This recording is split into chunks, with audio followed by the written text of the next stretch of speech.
आप देख रहे हैं अनहोनी नाइट। तो चलिए बढ़ते हैं आज की कहानी की ओर। मेरी दादी खिड़की के सामने कुछ काम कर रही थी। तब उन्होंने एक कुत्ते को जमीन पर चलते देखा। मेरी दादी माँ को बाहर कुछ ऐसा दिखा जिससे वह घबराकर बहुत तेज मेरी माँ का नाम चिल्लाने लगी। यह एक बहुत छोटा अनुभव है जो मेरी दादी माँ के साथ हुआ था। मेरे बड़े होने के बाद मेरी माँ ने यह बात मुझे बताया। मेरे पिता ने 1981 में दिल्ली में एक निर्माणाधीन डीडीए का एमआईजी फ्लैट खरीदा था। उस समय वह एरिया जहां हमारा फ्लैट था जंगल की तरह था। आज यह अच्छी तरह से विकसित और पॉश इलाके में आता है, और जिसने इसे निर्माण के दौरान देखा था वह विश्वास नहीं कर पाएगा कि यह वही कॉलोनी है जो जंगल की तरह थी। जब मेरे पिता ने घर खरीदा तो वह इलाका अभी भी विकसित हो रहा था, लेकिन मेरा परिवार पहले ही शिफ्ट हो चुका था। आतर्त मेरी मम्मी पापा दादी बड़े भाई और बड़ी बहन। उस समय मेरा जन्म नहीं हुआ था। मेरी दादी को वहाँ शिफ्ट करने का एकदम इच्छा नहीं था, क्योंकि यह जगह अभी भी निर्माणाधीन था और आसपास के अन्य घरों में कोई नहीं रहता था। तो रात का समय था और मेरी दादी रसोई में थी। रसोई की खिड़की खुली थी। रसोई में ट्यूबलाइट ऑन थी और खिड़की के बाहर ट्यूबलाइट की रोशनी जमीन पर फैल रही थी। आसपास कोई घर नहीं था, क्योंकि उनमें से अधिकांश अभी भी निर्माणाधीन थे।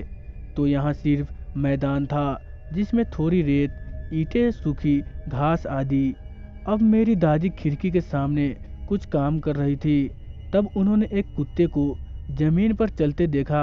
लाइट का एकमात्र सोर्स ट्यूबलाइट था जो कुत्ते पर पड़ रहा था, जिससे उसकी दूरी तरफ छाया बन रहा था।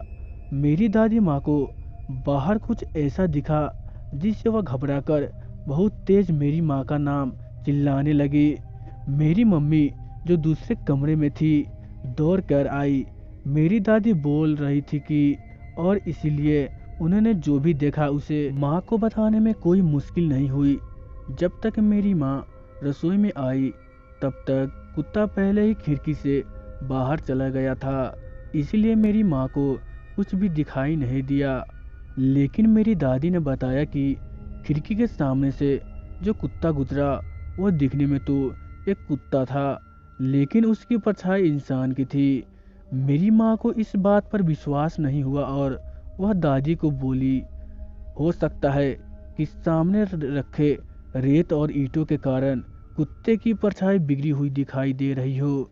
हालांकि मेरी दादी ने कहा कि वह अपना चश्मा पहने हुई थी। किचन की लाइट खिड़की के बाहर बहुत क्लियर जा रहा था, और इसीलिए उन्हें जो कुत्ते की छाया दिखी वह बिल्कुल साफ था। पक्के तौर पर कुत्ते की छाया बिल्कुल मानव छाया की जैसे थी। खिड़की के पास कोई और मौजूद नहीं था, इसीलिए कुत्ते के अलावा किसी मनुष्य की छाया बनने की कोई संभावना नहीं थी। कुत्ते के साथ साथ छाया भी उसके साथ चली गई, इसलिए कोई संभावना नहीं थी कि वह खुद दादी की छाया थी। इस खौफनाक मंजर के बाद उन्होंने तुरंत खिड़की बंद कर दी। अब इलाके का विकास अच्छी तरह से हो गया और मेरे और हमें उस इलाके में इस तरह के किसी और तरह का अनुभव नहीं हुआ। तो दोस्तों, आज के लिए बस इतना ही। अगर आपको यह कहानी अच्छा लगी हो तो हमारा चैनल अनहोनी नाइट को अभी सब्सक्राइब करें और साथ ही बेल वाले आइकन को भी जरूर प्रेस करें, ताकि कोई भी वीडियोस आप देखने के लिए मिस ना कर दो।